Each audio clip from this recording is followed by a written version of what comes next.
contributions of dozens of scientists and engineers, and sustained funding, the Event Horizon project would have been impossible. No single telescope on Earth has the sharpness to create an unblurred, definitive image of a black hole's event horizon. So, this team did what all good researchers do. They innovated. More than 5 decades ago, other NSF-funded researchers helped lead the development of very long baseline interferometry, which links telescopes computationally to increase their capabilities. This team took that concept to a global scale, connecting telescopes to create a virtual array the size of the Earth itself. This was a Herculean task, one that involved overcoming numerous technical difficulties. It was an endeavor so remarkable that NSF has invested $28 million in more than a decade, joined by many other organizations in our support, as these researchers shaped their idea into reality. I believe what you're about to see will demonstrate an imprint on people's memories. The Event Horizon project shows the power of collaboration, convergence, and shared resources, allowing us to tackle the universe's biggest mysteries. And now I'm going to hand over this to our distinguished panel, starting with Dr. Shep Doleman, EHT's director.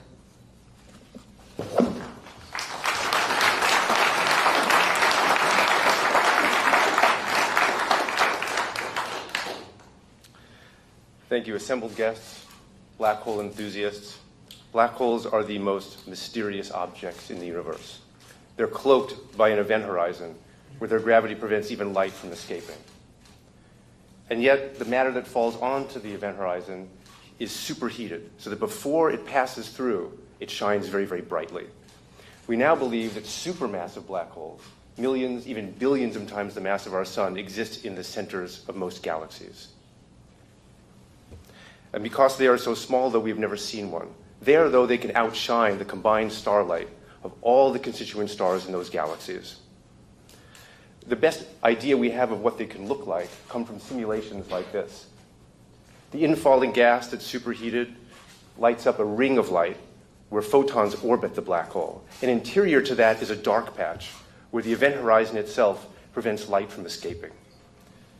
The Event Horizon Telescope project is dedicated to the idea that we can make an image of this black hole, that we can set a ruler across this shadow feature, measure the photon ring, and test Einstein's theory where they might break down.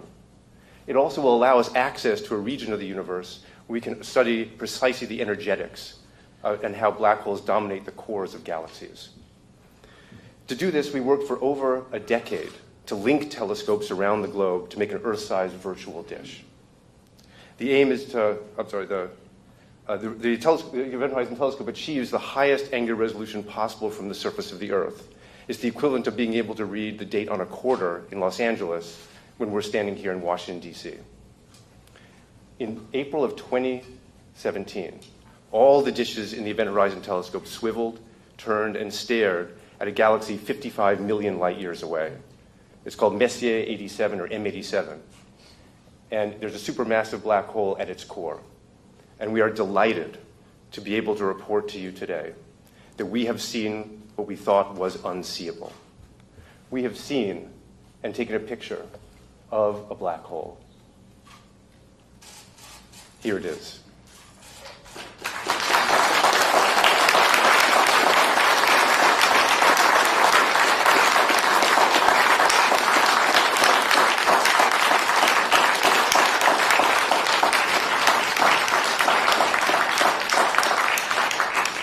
This is a remarkable achievement. What you're seeing here is the last photon orbit. What you are seeing is evidence of an event horizon. By laying a ruler across this black hole, we now have visual evidence for a black hole. We now know that a black hole that weighs 6.5 billion times what our sun does exists in the center of M87.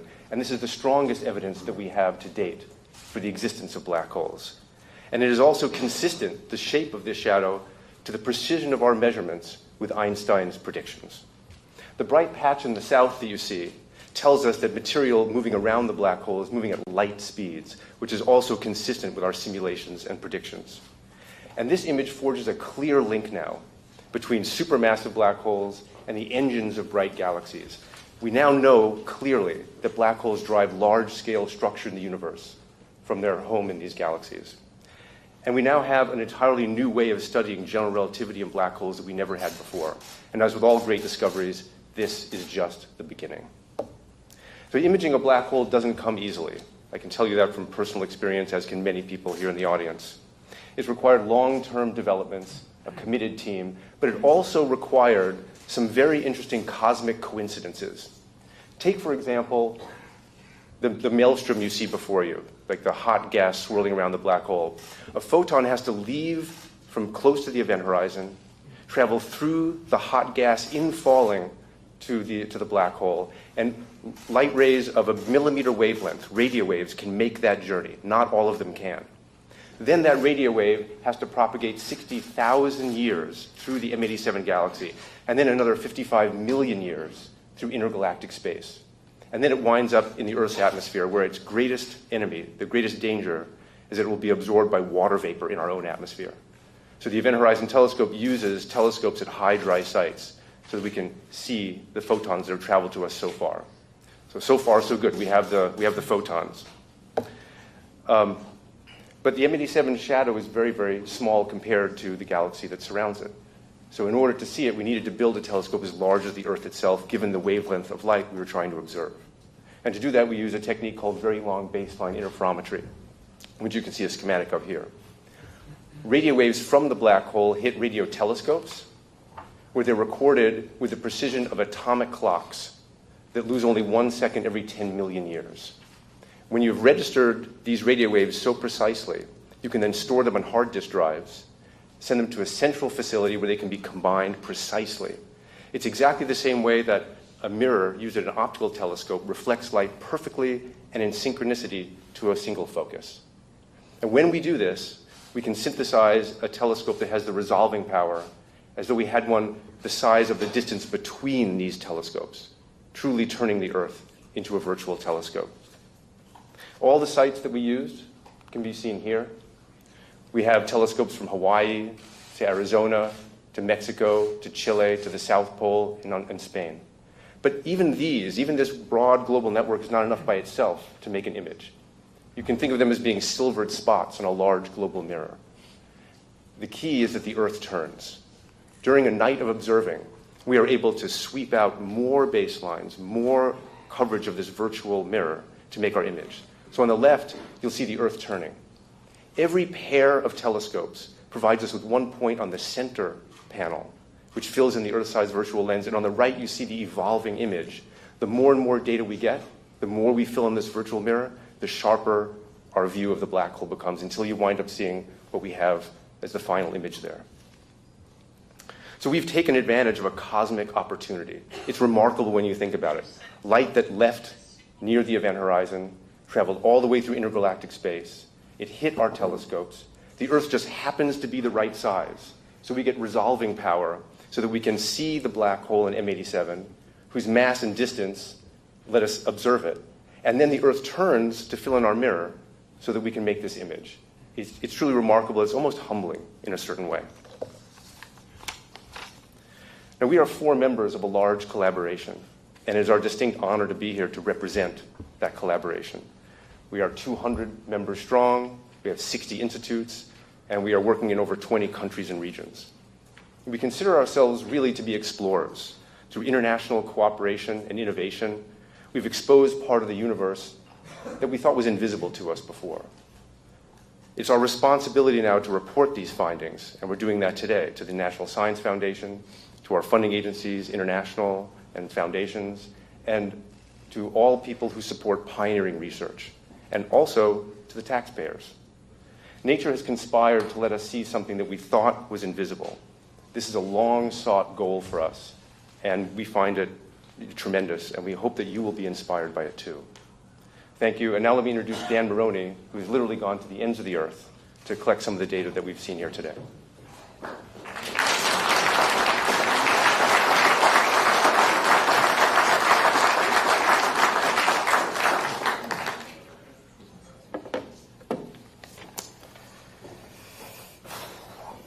Thanks, Shep. So, I should advance the slide. There we go. So the heart of our measurement is, of course, the EHT array. It would have been an expensive, enormous undertaking to build a dedicated array just to do this experiment. So we didn't do that. Instead, we built an international partnership that allowed us to use submillimeter telescopes all over the world. In fact, we used basically all of the submillimeter telescopes in the world to make this measurement, one that none of them could have done on their own. When you take a heterogeneous collection of telescopes and build them into one giant telescope, it presents a lot of technical challenges. And so in the years leading up to our 2017 experiment, we went telescope by telescope all over the world, installing the specialized hardware we needed to do this. Most of the telescopes had detectors that we could use, but almost none of them had the atomic clocks we need, and certainly none of them had the very fast data recorders that we use. Some places we had to do even more. A good example of this is the ALMA telescope in Chile. It's a 66 telescope array. It's by far our most sensitive telescope, and its sensitivity is transformational for our experiment. But in order to use it, we didn't just need the basic hardware. We also needed a special piece of hardware that could sum the light from all the telescopes before we sent it to our recorders. This alone was a many-year project using an international collaboration of people from the EHT and also from the ALMA project. Another good example is the South Pole telescope. The South Pole is a special place in our array. It's so far south that it doubles the resolution of the EHT for sources it can see. But the SPT was designed to do a completely different kind of measurement. It studies the cosmic microwave background. And so its detectors are not the detectors we need. So in addition to bringing down an atomic clock and all the tens of crates of hardware that we needed, we had to build a special receiver that would detect the light the way we need it detected, special optics to relay the light to it, and install it and get it to work in the cold and sometimes harsh Antarctic environment. This was many years of work for many of us, many trips down for myself and graduate students and postdoc and other engineers in the EHT team. But at the end of it, we had a South Pole telescope that could be an EHT station.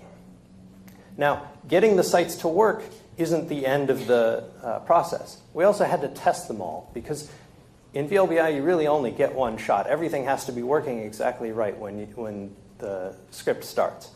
So we spent years taking site by site, pairing them up, and making sure that our VLBI observations would work. The last of these observations was in January 2017. By March of 2017, we knew that that test had worked, and we were ready to go. The image that Shep showed was from April 2017. And for that campaign, we sent our team to the telescopes all over the world. Their job was to turn everything on, do very extensive testing, and then be there to do the observations. But even with all of that in place, we still had to wait for weather. And my experience with 10 years of doing these observations is that weather is usually the place where we fail. We have to have good weather in Hawaii and Spain at the same time, in Arizona and the South Pole. And that's a lot to ask. But in 2017, we were very lucky. Our first 3 days of observations were some of the best weather we've ever seen. And for a 10-day campaign, we were done in only 7, taking all the data we wanted. At the end of that, we had 5 petabytes of data recorded. It was recorded on more than 100 of these modules, and it amounts to more than half a ton of hard drives. 5 petabytes is a lot of data. It's equivalent to 5,000 years of MP3 files, or according to one study I read, the entire selfie collection over a lifetime for 40,000 people. The image you saw, though, isn't 5 petabytes in size. It's a few hundred kilobytes. So our data analysis has to collapse this 5 petabytes of data into an image that's more than 1 billion times smaller. We do that in many steps. The first of those steps is to get these modules to our correlators in Westford, Massachusetts, and Bonn, Germany. The fastest way to do that is not over the internet. It's actually to put them on planes. There's no internet that can compete with petabytes of data on the plane. Once they're there, the correlator's job is to find the exact same wavefront of light arriving from the black hole at each telescope. Once it's found small timing corrections that line up those waves, we can condense our data. We can average it. And we reduce our data volume by a factor of 1,000. Now we're at terabytes, a much more familiar unit. But we have a lot more work to do. The data still have imperfections at that point, both from the instruments themselves and from the atmosphere above the telescopes. And so we do something called fringe fitting. We actually do this in the cloud with cloud computing, which lets us do it in days instead of weeks. We calibrate the data so that we know exactly how bright our sources are. And I'm speaking of this as though it's just computer work, but this was actually a very significant project for a subset of our team, primarily junior people, postdocs and graduate students. And they deserve an enormous amount of credit for their diligence and dedication, because without it, we couldn't have made an image. Once we're done with that, we can finally go to the imaging stage. Now, imaging with an interferometer isn't as simple as downloading a picture from your camera. Fortunately, though, the math that we use for it has been around for more than 200 years. The principle is well understood. The methods, though, as with everything with this project, are a little tricky for our data. And so in order to get to the image, there's been years of image algorithm development within our team that's been essential to our results. At this point in history, we have many different image algorithms to choose from. They have different strengths and weaknesses. It just depends on the character of the data. And so the way we approached the imaging stage is we set up 4 teams all over the world. They were collaborating. Each team is representing many parts of the world. And we told them, don't talk to each other or anyone else. Choose whichever imaging algorithms you think are best and make images of these data. And then in the summer of 2018, we brought everyone back together at a very exciting meeting, the EHT Imaging Workshop in Cambridge, Massachusetts. If you couldn't be there, you certainly called in from the internet because you wanted to see the presentation. And in a very exciting presentation, we revealed to the other teams and to ourselves what we'd found. And what we saw in those images were 4 very similar pictures, looking almost exactly like the one you see today. An emissive ring surrounding the shadow of a black hole. It was a wonderful day of science, and I'm glad that after a few more months of very careful checking and paper writing, that we're finally able to share it with you today. And now I'd like to hand off to my colleague Avery Broderick to talk about the interpretation.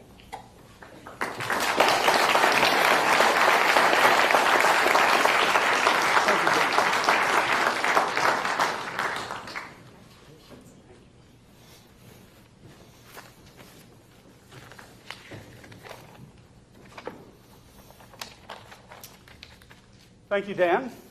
It is an enormous pleasure to be with you this morning to share in this extraordinary moment. As Shep said, we have now seen the unseeable. Now, what does it all mean? Every photon in these first EHT images began its journey in a churning maelstrom embedded in the most extreme environment in the known universe, the vicinity of a black hole. In M87, the crucible in which these photons were born was powered by the black hole in 2 distinct but related ways. First, via an accretion flow. A violent disk of orbiting gas driven inextricably toward the event horizon. By the time the material is making its final plunge, it is crashing into itself at nearly light speed, transforming the gas into 100 billion degree plasma. Second, through astrophysical jets. Narrow beams of outflowing material speeding away from the black hole at nearly the speed of light. These jets are powered by black hole spin. Rotating black holes drag everything, gas, magnetic fields, and photons, about themselves, driving these paradoxical structures whose cosmic importance will be discussed by my colleague Sarah Markov. In M87, one of these jets is pointed very nearly toward us. The EHT images are influenced both by these bright emitting regions, the rotating accretion disk and outflowing jets, and by gravity itself. In general relativity, radio waves fall just as apples do. Typically, this effect is exceedingly small, but black holes are gravity run amok. The radio waves we see in these first images orbited the black hole before beginning their 55 million year journey toward us. This results in the dark shadow or silhouette cast by the black hole's event horizon upon the emission from the accretion flow in the jet. Importantly, the size and shape of the shadow is determined by gravity alone. General relativity makes a clear prediction for both of these features. To within 10%, the shadow should be circular, with a diameter determined solely by mass, multiplied only by fundamental constants. However, as with all voyages of discovery, when we began this expedition of the mind, we did not know what we would find. Were Einstein wrong, or the object at the heart of M87 not a black hole, its silhouette could have been very different, misshapen or missized like those seen here, or even simply missing. Changing gravity changes how light bends, and thereby changes the shape of the shadow. In April 2017, this was the dog that did not bark. The shadow exists, is nearly circular, and the inferred mass matches estimates due to the dynamics of stars 100,000 times farther away. Today, general relativity has passed another crucial test, this one spanning from horizons to the stars. This shadow is surrounded by a bright ring of enhanced emission. Oh, we'll skip this. Enhanced emission due to those photons that just escaped the black hole's clutches. The properties of this ring-like feature result from the astrophysical dramas that unfold on gravity's stage. To understand these dramas, over the past 3 years, the EHT collaboration has undertaken an unprecedented simulation effort at research institutions across the globe. This has generated the largest collection of simulations ever assembled of the accretion flow and jet launching region in M87. The southern brightness excess arises directly from near light speed rotational motions near the black hole. Regions that move toward us at nearly the speed of light are bright. Those that are moving more slowly or away are dim. From these, we have inferred the sense of rotation of the black hole. In M87, the black hole spins clockwise. Moreover, the excellent quantitative agreement between the EHT images and generic theoretical expectations of a bright crescent-like feature with a dark interior provides significant confidence in our interpretation. The object at the heart of M87, the object that powers M87's jets, is a black hole like those described by general relativity. Importantly, in combination with infrared and optical flux measurements, we can now rule out a dim but otherwise visible surface. That is, this does indeed appear to have the defining feature of a black hole, the event horizon, that point of no return. Today, several complementary windows have opened upon black holes. Science fiction has become science fact. Together, two of these windows, the EHT and LIGO, which reported the first detection of gravitational waves a short 3 years ago, have verified another key prediction of Einstein's theory of gravity. Despite varying across a factor of billion in mass, known black holes are all consistent with a single description. Black holes big and small are analogous in important ways. What we learn from one necessarily applies to the other. At this point, I would now like to hand the story off to Sarah Markoff, who will describe the broader astrophysical implications of these first EHT images. Thank you.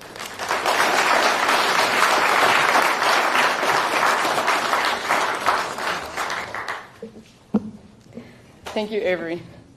So black holes may be the most exotic consequence of general relativity, but these bizarre sinkholes in the actual fabric of space-time turn out to have a lot of consequences of their own, which I'm going to talk about today.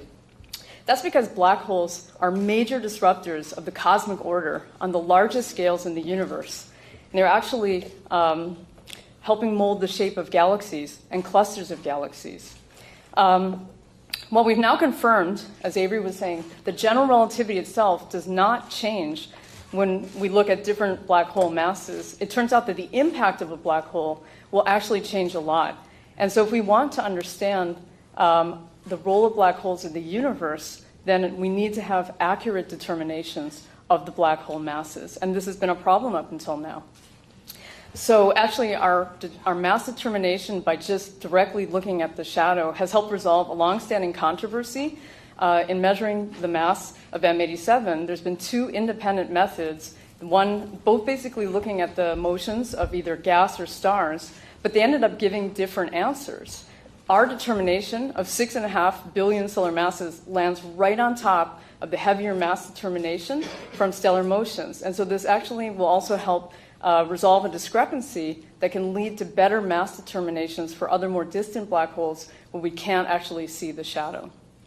So getting to the impact of this is important because M87's huge black hole mass makes it really a monster, even by supermassive black hole standards. So you're basically looking at a supermassive black hole that's almost the size of our entire solar system.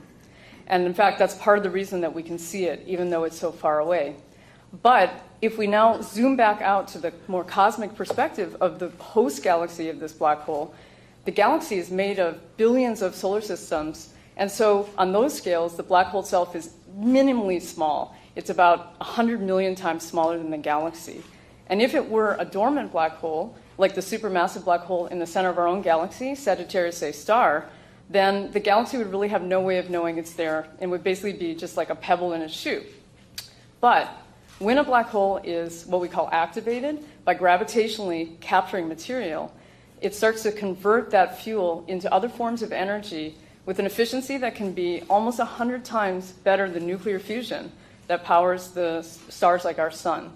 And so when that happens in these active phases, black holes temporarily become the most powerful engines in the universe. And they go very quickly from being a pebble in the shoe to a thorn in the side of the galaxy, literally. And the thorns in this case being the jets that Avery was mentioning. In the most extreme cases, these jets can actually penetrate through the entire galaxy and well beyond. But the power that's coming out, we can't see with our own eyes. So if we want to understand them, we have to look in other wavelengths. So we look with telescopes across the electromagnetic spectrum. So I'm going to give you an example of this. This is another very active black hole system, and it's a combined image. So you see in white from NASA's Hubble telescope the elliptical galaxy Hercules A in the center, and then overlaid in blue is the radio waves from the National Science Foundation's Very Large Array. And these radio waves are basically tracing magnetic fields in space. So this tells us that these jets are just enormous fountains of magnetized material that are being sprayed out from the black hole, not the black hole itself, but near the black hole, nearly at the speed of light. And these particular jets are 100 million times bigger than the black hole that launches them. Now, if we add another layer, we're going to look in the X-rays now from NASA's Chandra telescope. And X-rays are probing extremely hot gas, like billions of degrees. So we're seeing the entire system is embedded in a halo of hot gas. And we can use this information to calculate how much energy the jets have to bore through all this material. And what we find is that the jets are carrying the equivalent of 10 billion supernova in energy deposited over one of these active cycles. So this is, these kinds of interactions are basically very important because this tiny black hole on these scales is somehow launching these structures and also managing to heat the gas to prevent stars from forming. And since galaxies grow by forming more stars, this has the effect of truncating galaxy growth. And we think it's through these types of interactions that black holes help shape the largest structures, galaxies and clusters of galaxies, and make them look the way they do today. Now, M87 is in a much more modest active state, but as you can see, this is also from Hubble. It's still managing to launch pretty magnificent jets. And these jets are emitting across the electromagnetic spectrum as well. So we need this information to be able to fully understand the system. But if we zoom way out now to the cluster of galaxy scales, this is another combined image where you see red in radio and blue in X-ray. You see just a mess of structures. And we think this is telling us about M87's black holes' past interactions really affecting the cluster scales on time scales of hundreds or tens of hundreds of millions of years. So until now, well, we always thought that black holes were behind these large structures. driving these engines, but we never knew. And now with EHT, we have direct evidence of the root of these problems, and we can look at this, and we can now start to make, to understand, oh, there we go, combining strong gravity, magnetic fields, and looking at atomic level processes to understand how these processes interplay and conspire to make these enormous structures that are basically affecting the largest scales of the universe. And so to capture all of this information, we need to combine our observations with those across the multi-wavelength spectrum. And so, as you heard from Dan, there's a lot of complexity in these observations, and we added to that by doing a complicated Sudoku of coordination with many facilities across the globe and also in space. And this is similar to the campaign that was run with LIGO for gravitational waves. It's very important to combine signals, both from photons and particles. And so by doing this, we expect that EHT is going to play an active role in this new era of international multi-messenger astronomy. So anyway, looking to the future, the same observations that we took in 2017 for M87 also included this dormant black hole in our galactic center, Sagittarius A star. And by looking at two black holes at opposite extremes of this activity range, especially combining this with multi-wavelength information, we can better understand the ebb and flow of influence of black holes in the long course of our history in the universe. Anyway, so thank you very much. I'm going to hand this back over to Shep, who's going to say a few words.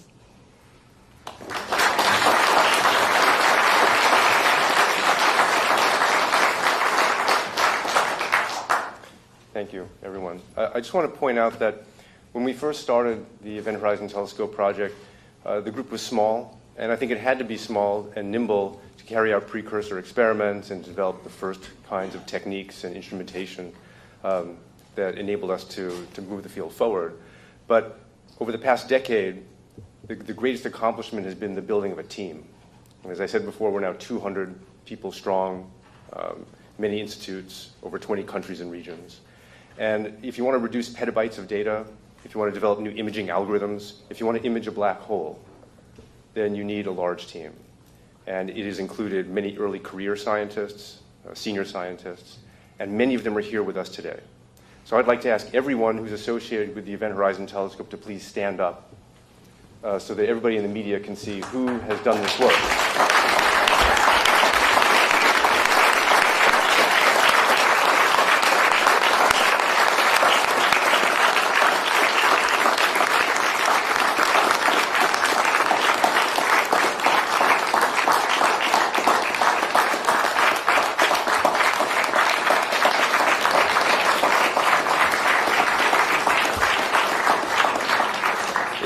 It's a true pleasure and privilege to work with this crew. And I urge all the media to please go seek them out to learn how the sausage was actually made, how the black holes were actually imaged. I also want to say something in particular about funding and support. This has been a high-risk but high-payoff endeavor. Sometimes you have to kiss a lot of frogs before you get the prints, before you get the black hole image. And you need supporters, you need funders who will stand by you for long periods of time, who take the long view, who understand that basic science never goes out of style, and who also understand that basic science, you never know when it's going to pay off, but ultimately it usually does, and that you have to play the long game.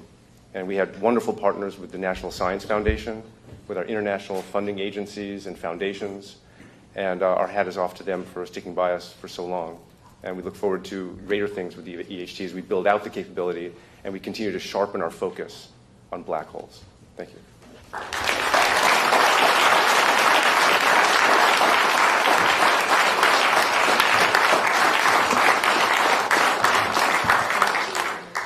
Thank you all very much. One note before we take questions. Several of our panelists and many of their EHT collaborators will appear this week in a documentary which has followed the efforts of the EHT for the past 2 years. The film will show viewers just how Shep Doleman and his team reached the groundbreaking moment. The documentary is called Black Hole Hunters, and it will premiere this Friday, April 12th at 9 p.m. Eastern on Smithsonian Channel. We will now take questions from the audience until 10 a.m. Please raise your hand, wait for a microphone.